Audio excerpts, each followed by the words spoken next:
ilabas natin yung tunay na kulay at baho ni Antonio Trililing. Hindi ba kayo nagtataka mga kabanat kung bakit sa lahat ng nag-file ng kaso, siya lang ho talaga mismo ang nagpunta doon? Kadalasan po ay mga abogado po ang pinapupunta, pero itong si Antonio Trililing, iba. Marami po ang dahilan bakit niya ginagawa yan. Gusto niyang magpasikat, nagpapa-interview siya sa stream media at saka sa social media para naman maipakita daw niya, no, nga siya ay concern sa nangyayari sa ating bansa. Pero hindi ho, personal na interest lang ho yan. At siya po ay napag-utusan, no? Dahil wala na ho sa larangan ng pamumulitika. Bakit po ay nakikialam pa siya ngayon, no? Dahil may nag-utos sa kanya para siraan si Senator Bongo at ang pamilya Duterte. Kita nyo mga kabanat, kasi may plano yan nga tatakbo na naman ulit.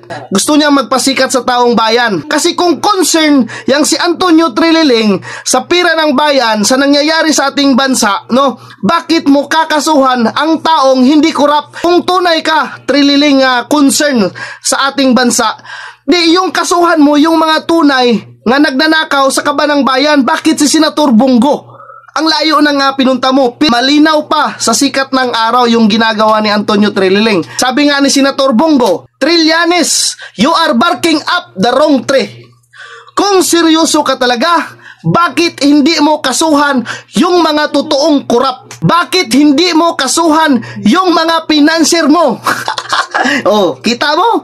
May nagbayad sa kanya, may financier siya para gawin niya itong lahat. Yung mga kontraktor, alam mo yun, huwag kang magmalinis dito. O ayan, malinaw talaga sa sikat ng araw mga kabayan. Klaruhin lang natin unang-una, wala na yan si Antonio Trillanes sa larangan ng politika. Bakit niya pa gagawin yan? Di ba? Alam na alam niya naman, no, nga si Senator Bongo ay kahit saan ka magtanong-tanong dyan, hindi yan nasasangkot sa mga anomalies o sa mga flood control project na yan, di ba?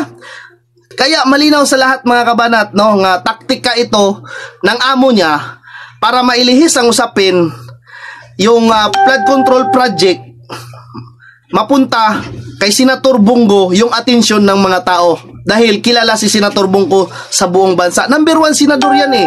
Kaya gusto nilang sirain mga kabanat.